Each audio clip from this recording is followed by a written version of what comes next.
Bismillahirrahmanirrahim. Assalamualaikum warahmatullahi wabarakatuh.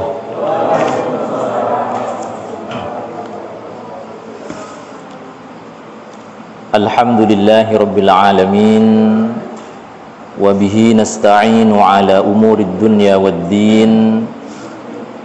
Assalatu wassalamu ala ashrafil anbiya wal mursalin wa ala alihi wa ashabihi wat tabi'in wa man tabi'ahum bi ihsanin ila yaumiddin. Amma ba'd, fa ya ibadallah, usikum wa iyaya nafsi bi taqwallah, faqad fazal muttaqun. Qala Allah Ta'ala fil Qur'anil Karim, ya ayyuhalladzina amanu taqullaha haqqa tuqatih wa la tamutunna illa wa antum muslimun. Yang sama-sama kita muliakan segenap pengurus Ta'mir Masjid Abu Bakar beserta imam, Bapak Ibu hadirin dan para santri sekalian yang dimuliakan dan dirahmati Allah Subhanahu wa taala. Syukur alhamdulillah, sore ini kita kembali diringankan oleh Allah langkah kaki kita menuju ke rumahnya ini, melaksanakan sholat maghrib berjamaah, kemudian kita lanjutkan dengan ta'lim rutin 2 pekanan kita. Mudah-mudahan setiap niat kita, setiap ayunan langkah kaki kita, dan setiap amal kita dicatat oleh Allah sebagai amal ibadah dan amal soleh yang akan memberatkan timbangan kebaikan kita kelak di yaumil qiyamah. Amin. Salawat dan salam marilah kita sanjungkan kepada teladan kita, panutan kita, Nabi Agung Muhammad sallallahu alaihi wasallam, yang mudah-mudahan kita semua, keluarga kita, anak keturunan kita diakui sebagai umat Nabi Muhammad yang layak dan pantas mendapatkan syafaat beliau kelak di yaumil qiyamah. Amin, Allahumma amin. Bapak Ibu hadirin yang dimuliakan dan dirahmati Allah Subhanahu wa taala. Pertemuan ini kita akan melanjutkan kajian fiqhis sunnah, materi tentang syurutus shalah, syarat sahnya salat kita. Said Sabiq dalam kitabnya Fiqhus Sunnah menjelaskan ada 5 syarat, ya, salat kita menjadi sah. Yang pertama adalah al-ilmu bidukhuli waqtis shalah, ilmu atau pengetahuan masuknya waktu sholat. Karena sholat itu memiliki waktunya masing-masing. Sholat subuh kita ada waktunya yang sudah ditentukan oleh Rasul. Begitu pula dengan sholat zuhur, asar, maghrib, dan isya. Ditegaskan di dalam Al-Quran surat An-Nisa ayat 103, innas salata kanat 'alal mu'minina kitaban mawquta, bahwa salat yang diwajibkan atas orang-orang yang beriman itu memiliki waktunya masing-masing, waktunya yang telah ditentukan oleh Allah Subhanahu wa taala. Hadirin yang dimuliakan Allah, terkait dengan waktu salat ini, alhamdulillah dengan kemajuan teknologi kita sudah mendapat kemudahan untuk mengetahui masuknya waktu sholat lewat jam dinding yang ada di tembok rumah kita, di tembok masjid kita, bahkan di HP-HP kita sudah terinstall jadwal sholat 5 waktu. Jadi alhamdulillah sangat terbantu mendapat kemudahan untuk mengetahui masuknya waktu sholat. Kalau dulu jamaah sekalian sebelum ditemukan teknologi tersebut, kita harus mempelajari, mengetahui tanda-tanda alam masuknya waktu sholat. Kalau subuh terbitnya fajar siddiq, kalau duhur ya tergelincirnya matahari, dan seterusnya. Nah, repotnya kalau kemudian cuaca tidak mendukung, berawan, mendung, hujan deras. Nah, susah kita mengetahui waktu sholat. Tapi alhamdulillah seiring dengan kemajuan teknologi, ditemukan teknologi yang bernama jam, aplikasi jadwal sholat di HP-HP kita. Alhamdulillah semuanya itu membantu, memudahkan kita untuk mengetahui masuknya waktu sholat, sehingga relatif terkait dengan masuknya waktu sholat ini tidak banyak masalah, tidak banyak kendala. Itu jamaah sekalian. Kemudian yang kedua, syarat sahnya sholat adalah at-taharatu minal hadatsil asghar wal akbar, ya, suci dari hadas kecil dan hadas besar. Tegas sekali di dalam Al-Quran bahwa ketika kita akan melaksanakan sholat harus berwudu terlebih dahulu. Ya ayyuhalladzina amanu idza qumtum ilas salati faghsilu wujuhakum wa aydiyakum ilal marafiq wamsahu biru'usikum wa arjulakum ilal ka'bayn wa in kuntum junuban fattahharu. Inilah ayat yang menjelaskan tentang tata cara berwudu sebagai syarat untuk melaksanakan ibadah sholat. Wa in kuntum junuban fattahharu, apabila kalian sedang junub, sedang berhadas besar, maka bersucilah terlebih dahulu. Artinya orang yang berhadas baik kecil maupun besar, sholatnya tidak sah sebelum ya bersuci dari kedua hadas itu. Maka jemaah sekalian, seorang ibu-ibu yang sedang datang bulan, ya tidak ada kewajiban melaksanakan ibadah sholat. Karena meskipun kemudian bersuci sementara belum waktunya bersuci, kan belum bisa melakukan bersuci sebelum waktunya. Hadirin yang dimuliakan dan dirahmati Allah Subhanahu wa ta'ala, bagaimana kalau kemudian kita lupa apakah kita sudah berwudu atau belum? Lupa apakah kita sudah batal wudu atau belum, sementara kita akan melaksanakan ibadah sholat. Dalam kaidah usul fikih, ya, bahwa kalau kita ragu, ya, lupa atau ragu apakah kita sudah berwudu atau belum, apakah kita sudah batal wudu atau belum, maka kaedahnya berbunyi al aslu baqa'u ma kana ala ma kana. Asal daripada segala sesuatu itu, ya, kembali kepada asalnya. Jadi sesuatu itu kembali kepada asalnya. Kalau kita lupa apakah sudah berwudu atau belum, maka asalnya adalah belum wudu. Kan munculnya pertanyaan apakah kita sudah berwudu atau belum, karena kita sadar bahwa tadinya kita nggak punya wudu. Kan begitu kan? Jadi asalnya adalah tidak punya wudu. Maka ketika muncul keraguan, ketika kita akan melaksanakan sholat, saya tadi sudah wudu belum ya? Maka kita harus ambil wudu, karena asal daripada keraguan itu adalah belum punya wudu.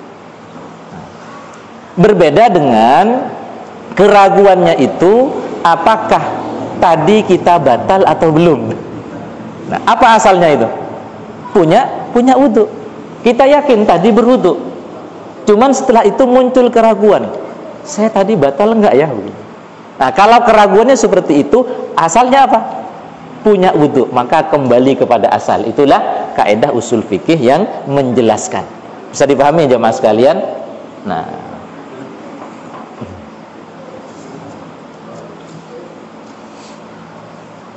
ya termasuk juga bersuci dari hadas besar.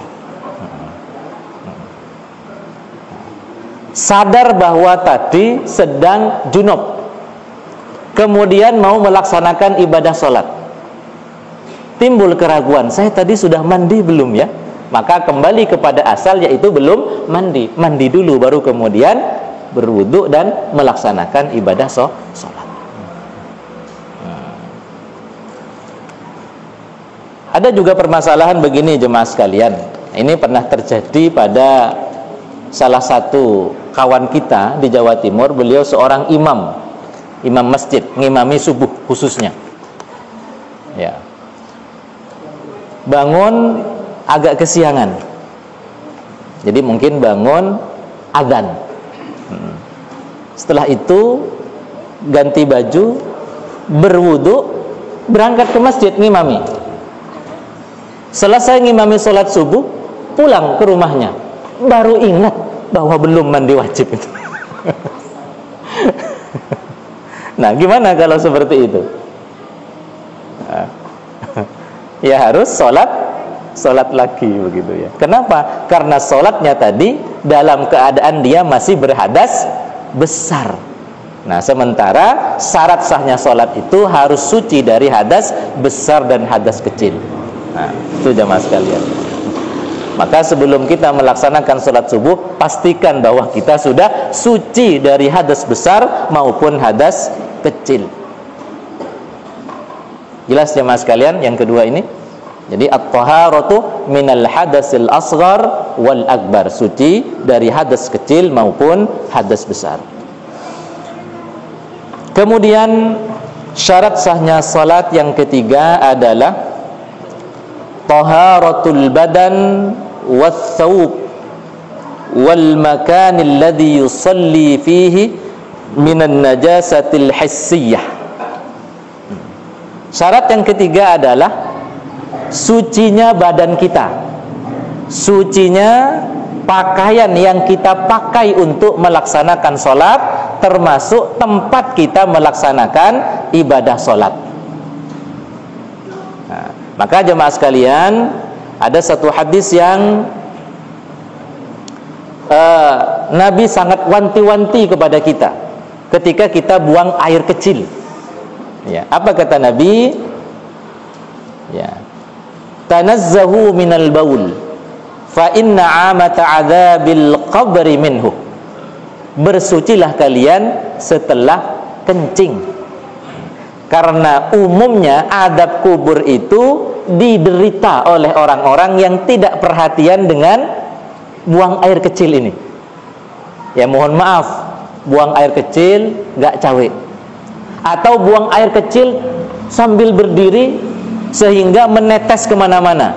Nah kan, nah, pakaian kena kencing jadi najis.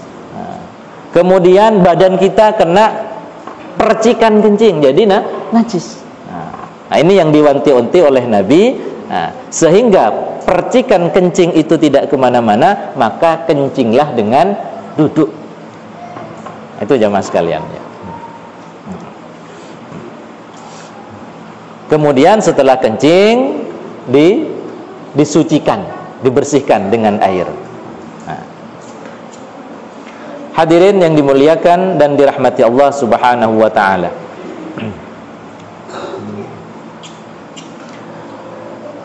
Bolehkah kita sholat menggunakan pakaian yang kita gunakan untuk tidur? Boleh nggak kira-kira?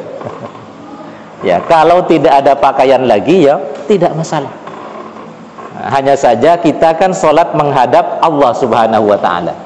Kita menghadap orang yang kita muliakan saja itu menggunakan pakaian yang baik. Nah, mengapa menghadap Allah tidak demikian? Nah, ini kan sebuah etika yang keliru. Nah, oleh karenanya jemaah sekalian, sebisa mungkin kita melaksanakan sholat itu ada pakaian khusus yang kita gunakan, pakaian sholat, pakaian yang membuat kita lebih khusyuk. Nah, seperti apa contohnya? Ya mungkin gamis, pakaian-pakaian takwa yang tidak terlalu banyak motifnya begitu ya. Nah, itu jemaah sekalian. Nah, Kembali kepada pertanyaan tadi, seandainya memang pakaian kita terbatas, itu tidak masalah. Apakah ada dasarnya Pak Ustadz? Seorang sahabat yang bernama Muawiyah ibnu Abi Sufyan bertanya kepada salah satu istri Nabi. Qala qultu li ummi Habibah. Jadi Muawiyah bertanya kepada Ummu Habibah, hal kana an-nabi sallallahu alaihi wasallam yusalli fi ath-thawb alladhi yujami' fihi? Qultu na'am idza lam yakun fihi adha. Ya. Sahabat Abu Sufyan bertanya kepada Ummu Habibah, apakah Nabi sallallahu alaihi wasallam salat atau pernah sholat menggunakan pakaian yang digunakan untuk tidur dan meniduri? Yujami, saya kira paham maknanya. Yujami, melakukan jima. Ya. Qultu, Ummu Habibah menjawab, na'am, iya betul, Nabi pernah sholat menggunakan pakaian yang beliau gunakan untuk tidur. Idza lam yakun fihi adza, kalau ya, tidak terdapat najis di pakaian tersebut. Nah, dalam riwayat yang lain, ya, kalau ternyata di pakaian Rasul itu, mohon maaf, ada bekas mani yang basah, maka dicuci oleh istri beliau. Kalau ternyata sudah kering, itu dikerik. Itu salah satu cara membersihkannya. Nah, itu jamaah sekalian. Hadirin yang dimuliakan dan dirahmati Allah Subhanahu wa taala.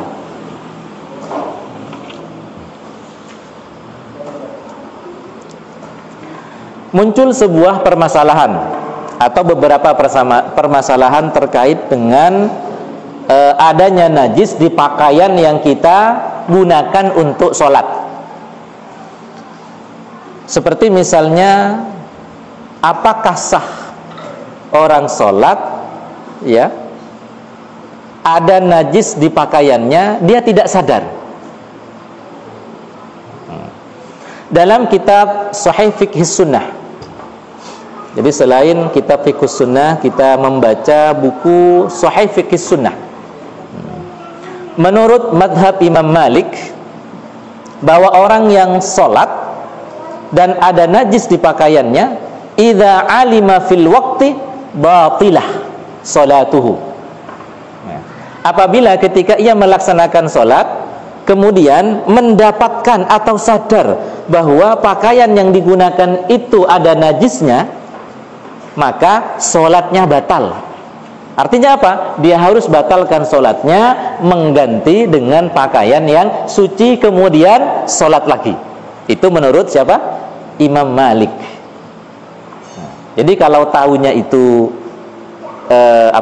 saat melaksanakan ibadah sholat, harus membatalkan sholatnya. Itu kata Imam Malik. Sementara apabila tahunya, sadarnya bahwa, ya, pakaian yang digunakan untuk sholat itu ada najisnya setelah pelaksanaan sholat usai, maka kata Imam Malik nggak perlu mengulangi sholatnya, sudah terhitung sah karena dia tidak sadar, tidak tahu. Bisa dipahami jemaah sekalian? Itu menurut Imam Malik. Sementara dalam pandangan madhab Asy-Syafi'i, ya, salatuhu batilah wa alaihi al-i'adah imma idza alima fil waqti au ba'dal waqti.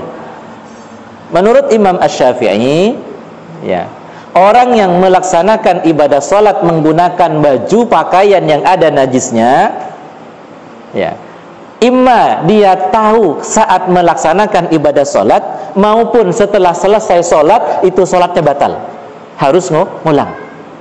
Itu kata Imam Asy-Syafi'i. Jadi Imam Syafi'i sangat lebih hati-hati daripada Imam Malik. Jadi sudah selesai nih sholat, kemudian ingat, oh iya ya, tadi ini kena pipis. Nah, maka harus sholat lagi menggunakan pakaian yang suci. Itu menurut Imam Malik. Menurut Imam Syafi'i, berbeda dengan Imam Malik, kalau sadarnya, tahunya setelah selesai melaksanakan sholat, maka sholatnya sudah terhitung sah. Itu kata Imam Malik. Hadirin yang dimuliakan dan dirahmati Allah Subhanahu wa ta'ala.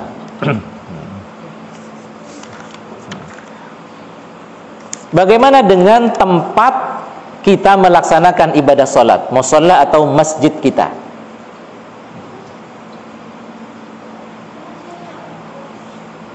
Ada satu kejadian di zaman Nabi, seorang A'rabi bala fil masjid. Orang Arab Badui, ya, itu suatu ketika masuk ke Masjid Nabawi, kemudian kencing di situ. Padahal Masjid Nabawi itu di zaman Nabi sudah digunakan untuk ibadah sholat para sahabat. Wah, itu kalau terjadi sekarang gimana kira-kira ini? Dulu saja heboh, apalagi sekarang. Nah, gitu ya. Bahkan dalam beberapa riwayat itu disebutkan Umar itu sudah siap-siap menghunus pedangnya. Ini orang nggak tahu diri, kencing di masjid gitu ya. Tapi apa kata Nabi? Ya, da'uhu, biarkan ia menyelesaikan kencingnya. Wa ariku ala baulihi sajlan aw dhanuban mimma'in. Nah, setelah selesai, ambil satu ember air, satu bak air, siramkan. Nah, itu kata Nabi. Artinya apa? Bahwa tempat sholat itu harus suci. Apabila ada najis harus disucikan dulu sebelum digunakan untuk melaksanakan ibadah sholat. Itu jamaah sekalian. Kemudian di dalam beberapa hadis Nabi ada tempat-tempat tertentu yang secara spesifik disebutkan oleh Nabi untuk tidak melaksanakan ibadah sholat. Yang pertama adalah mabarikul ibil, kandangnya onta. Nah, kita di Indonesia ini aman karena nggak ada kandang onta di sini begitu ya. Nah, kalau kandang kambing asal tempat itu bersih gitu ya, atau ada bagian yang bersih itu masih diperbolehkan dalam hadis yang lain itu ya. Tapi khusus untuk kandang onta itu tidak boleh. La tusallu fi mabarikil ibil fa innaha minasyaiton. Janganlah kalian salat di kandangnya onta, karena itu adalah bagian dari setan, kata Nabi. Hadis riwayat Imam Abu Dawud wa ghairuhu. Itu yang pertama jemaah sekalian. Jadi ada tempat-tempat tertentu yang secara spesifik ditegaskan oleh Nabi untuk tidak sholat di situ. Kemudian yang kedua adalah al-maqbarah, kuburan. Nah, apa dasarnya? Hadis riwayat Imam Abu Dawud wa ghairuhu dan yang lainnya, al-ardu kulluha masjid. Tanah ini, semua bagian bumi ini kata Nabi adalah tempat yang suci untuk bersujud, untuk sholat. Lapangan boleh dijadikan tempat sholat, halaman pun seperti itu. Illal maqbara wal hammam, kata Nabi, kecuali kuburan dan kamar mandi. Jadi nggak boleh kita sholat di kuburan. Misalnya lagi bersih-bersih kuburan, masuk waktu sholat terus sholat di situ. Cari tempat yang lain. Pak Ustadz jauh dari masjid, ya cari tempat sholat yang lain. Jangan di kuburannya.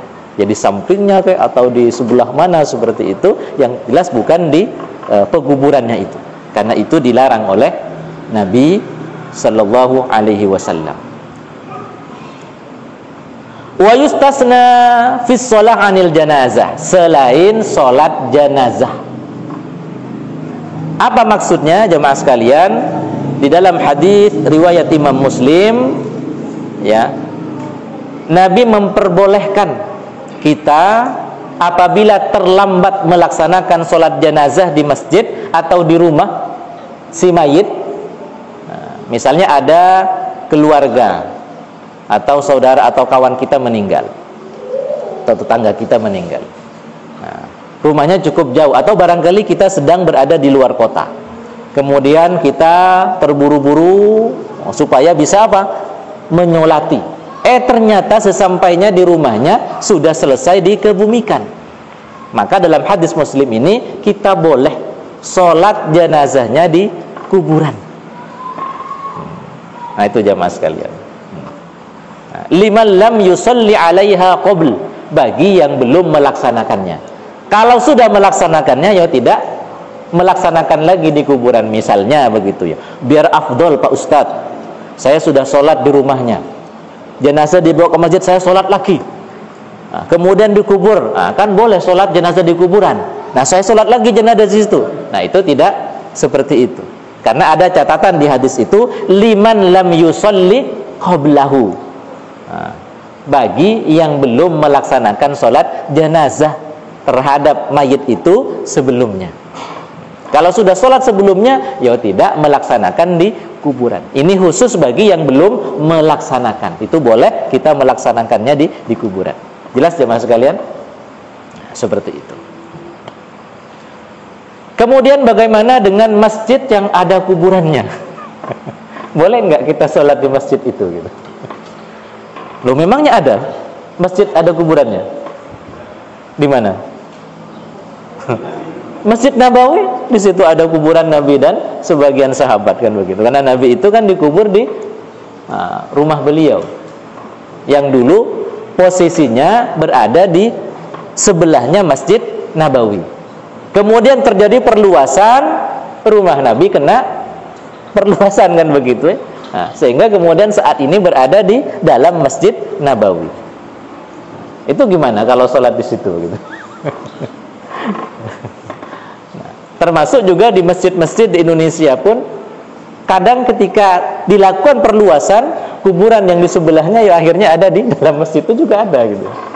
Atau barangkali memang dibuat pekuburan di sebelah masjid, bahkan mungkin terkesan bergandengan dengan masjid.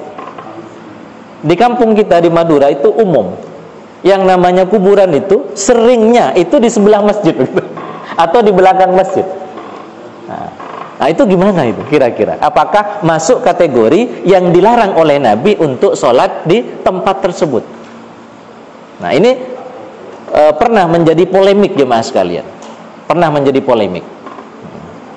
Bahkan kalau tidak salah itu ada ulama yang menyarankan kubur Nabi itu dipindah dari Masjid Nabawi. Khawatir masuk kategori tempat yang dilarang untuk melaksanakan ibadah sholat. Jawabannya simpel jemaah sekalian gitu. Kita datang ke masjid atau ke kuburan untuk melaksanakan sholat begitu. Niatnya kan datang ke masjid, bukan datang ke kuburan. Ya dilalah kemudian ya ada kuburan yang kena perluasan masjid gitu. Itu hanya efek, hanya dampak dari perluasan masjid. Adapun niat jamaah, niat kita kan sholatnya di masjid. Itu jamaah sekalian. Ya, tidak perlu itu dibongkar atau dipindahkan, nggak perlu begitu. Karena kita sekali lagi niatnya melaksanakan sholat jamaah di masjid, bukan di kuburan. Ya dilalah kok ada kuburannya di situ begitu ya.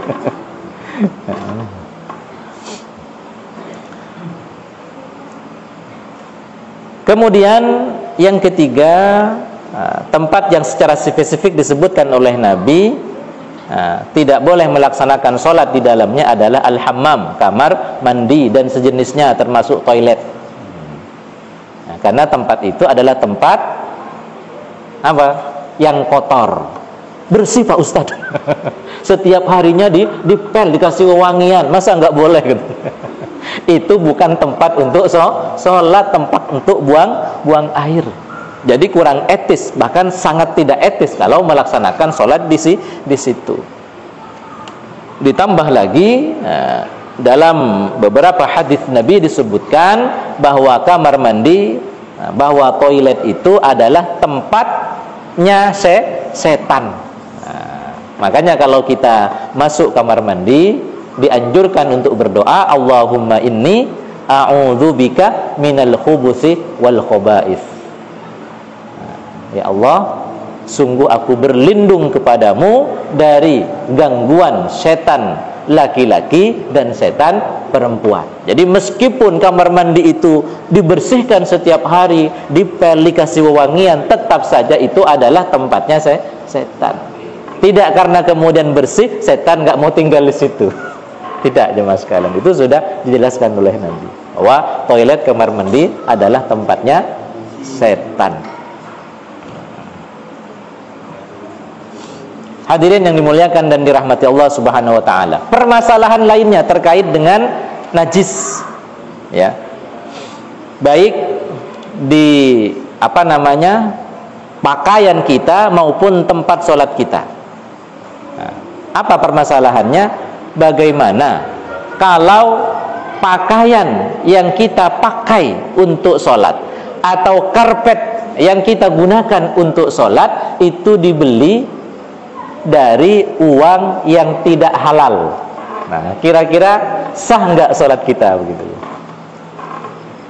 Wah, ini kita kemudian jadi lari kemana-mana nih pikiran kita begitu ya. Iya, ini kira-kira ini halal nggak baju yang kita beli ini?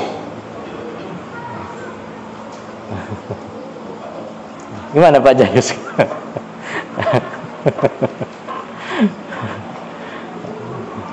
Makanya di Jawa Timur itu ada seorang ulama, seorang Habib, namanya Habib Soleh. Saya itu sering nonton kisah-kisah beliau itu. Beliau orang yang sangat warok sekali. Jadi apa yang beliau pakai, apa yang beliau makan, apa yang beliau minum, apa yang beliau konsumsi, beliau pastikan itu adalah halal. Bahkan beliau memastikannya dengan melakukannya sendiri, jemaah sekalian.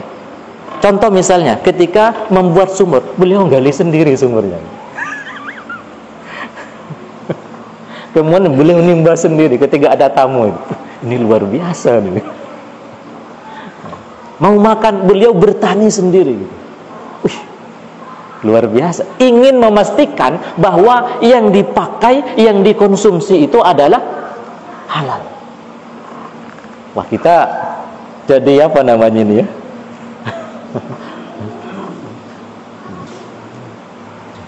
Itu jemaah sekalian. Karena itu tadi kemudian muncul pertanyaan, bagaimana kalau pakaian yang kita gunakan, tempat sholat yang kita gunakan itu dibeli dari uang yang tidak halal? Kira-kira sah nggak sholat kita begitu? Hadirin yang dimuliakan dan dirahmati Allah Subhanahu wa taala. Menurut pendapat Imam Ahmad, ya, Ibnu Hazm dan Ibnu Taimiyah, la tasihhu, salatnya tidak sah. Apa dasarnya? Hadis riwayat Imam Ahmad. Man ishtara thawban bi 'ashrati darahim wa fihi dirham haram la tuqbal lahu salatun ma dama alaih. Barang siapa yang membeli pakaian yang akan dipakai untuk sholat, harganya 10 dirham. Kemudian dari 10 dirham itu ada 1 dirham yang haram. Ya. Wa fihi dirhamun haram, 1 dirham yang haram, lam tuqbal lahu salatun, tidak diterima salatnya selama melaksanakan salat tersebut menggunakan baju yang dibeli dari sebagian dana haram. Jadi sebagian saja, kata Nabi, itu tidak menyebabkan sholat tidak sah. Apalagi semuanya kan begitu. Ini kata Imam Ahmad, Ibnu Hazm dan Ibnu Taimiyah. Sumber hadisnya atau yang meriwayatkan hadisnya adalah Imam Ahmad. Hanya saja jemaah sekalian ada pendapat yang berbeda, yaitu pendapatnya para imam yang lain selain Imam Ahmad, yaitu Imam Hanafi, Imam Maliki, Imam Syafi'i. Kata para imam ini, tasihhu salatuhu, salatnya tetap sah. Kenapa? Karena itu hal yang berbeda. Ya, itu hal yang berbeda. Jadi orang mencuri atau korupsi, itu kan dosa, bermaksiat, haram, kan begitu ya. Nah, maka yang bersangkutan mendapatkan dosa dari perilaku korupsinya itu. Nah, sementara itu tidak berpengaruh pada pelaksanaan sholatnya. Ini kata Imam Hanafi, Maliki, dan Syafi'i. Jadi itu dua hal yang berbeda. Jadi yang haram itu adalah korupsinya, mencurinya. Adapun ketika dipakai untuk sholat, selagi pakaiannya tidak ada najis hissi, najis yang tampak, yang terlihat, maka menurut sebagian besar imam madhab ini sholatnya sah. Itu jamaah sekalian. Itu syarat yang keberapa tadi? Yang ketiga. Baik, kita lanjutkan ke syarat yang keempat, yaitu satrul aurah, ya, menutup aurat. Hadirin yang dimuliakan dan dirahmati Allah Subhanahu wa taala. Di dalam surat Al-A'raf ayat 31, Allah Subhanahu wa taala berfirman, "Ya bani Adam khudhu zinatakum 'inda kulli masjidin." Wahai bani Adam, ya, khudhu zinatakum, setiap 'inda kulli masjidin, akan melaksanakan ibadah salat. Apa makna khudhu zinatakum ini? Pertama, kata Bin Baz, adalah satrul aurah, menutup aurat. Itu makna dari khudhu zinatakum. Kemudian yang kedua adalah al-jamal, menggunakan pakaian yang baik. Nah, itu jamaah sekalian, ya, pakaian yang cocok untuk melaksanakan ibadah sholat. Nah, seperti yang kita pakai ini, nah, insya Allah sudah sesuai.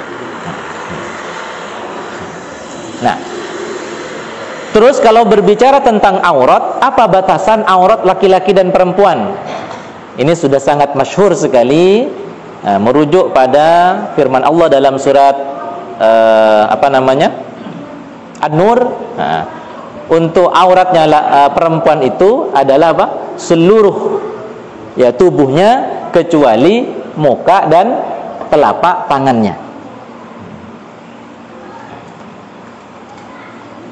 Sebagaimana juga didukung dalam hadis Nabi.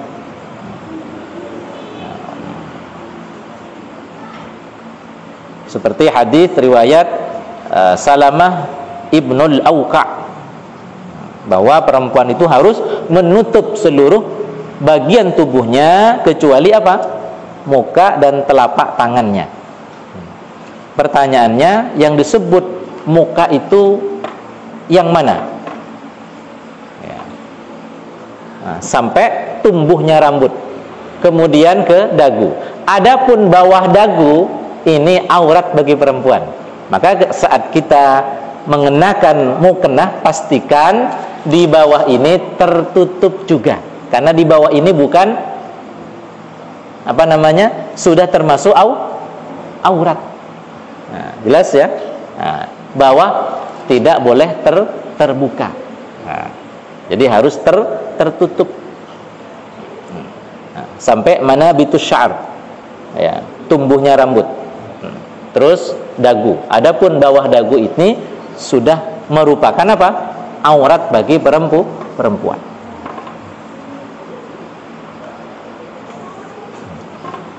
Kemudian telapak tangan. Nah, yang dimaksud telapak tangan tuh yang mana jemaah sekalian? Ini ya, ini telapak tangan. Sepakat ya, ini telapak tangan. Nah, kita ingin bertanya kepada mbak-mbaknya, ya, pernah nggak sholat ininya kelihatan? Hah? Pernah? Berarti nggak sah sholatnya. Kan bukan telapak tangan gitu. Gimana ya? Baik. Nah, pendapat yang umum yang banyak diikuti oleh para ulama, mungkin hampir semua ulama mengatakan yang dimaksud dengan telapak tangan itu adalah zahiran wa batinan. Zahiran wa batinan. Ini telapak tangan. Ya. Jadi ketika misalnya perjalanan atau kuliah, ya nggak bawa mukena, mau sholat di masjidnya sudah mukenahnya dipakai semua oleh teman-teman yang lain, maka bisa kita melaksanakan ibadah sholat dengan pakaian kita, asal apa? Yang terlihat hanya setelah pergelangan ini. Adapun pergelangan ke sini harus tertutup. Sekarang kan sudah ada pakaian yang bernama apa? Deker ya gitu. Itu sangat membantu ya untuk menutup aurat kita sehingga kita lebih leluasa di dalam melaksanakan ibadah sholat. Seandainya tidak bawa mukena atau tidak ada mukena, maka bisa kita melaksanakan sholat menggunakan pakaian yang sudah menutup aurat tersebut. Jelas? Oke. Itu bagi perempuan. Adapun bagi laki-laki, nah, bagi laki-laki batasan auratnya dari pusar sampai lutut. Ini kan, pusar sampai lutut. Nah, cuman beberapa tahun yang lalu itu ada video viral di luar negeri. Nah, nanti kita bahas lebih detailnya pada pertemuan berikutnya insyaallah. Yaitu Mike Tyson dan kawannya. Bukan Holyfield. Apa Michael Jordan saya kurang tahu itu ya. Pokoknya saya cuma kenal sama Mike Tyson-nya saja. Nah, jadi mereka berdua masuk tempat pembelanjaan, sebutlah mall. Masuk waktu sholat karena mereka berdua ini kan Muslim begitu ya. Mike Tyson itu Muslim. Nama Islamnya itu Malik Abdul Aziz. Saya masih ingat. Karena termasuk penggemarnya Mike Tyson dulu. Ya. Nah, Mike Tyson ini menggunakan celana training. Jelas, celana training itu melebihi dengkul. Sementara kawannya malah jadi imam di depannya Mike Tyson. Jadi Mike Tyson itu jadi jamaahnya, jadi makmumnya. Ya, kawannya ini jadi imam menggunakan celana pendek, kelihatan dengkulnya, bahkan atas dengkulnya kelihatan. Lebih-lebih ketika ruku, ketika sujud. Nah, heboh itu dulu. Ini kira-kira sah nggak sholatnya begitu ya? Kok nggak nutup aurat kan begitu? Kok sah gimana?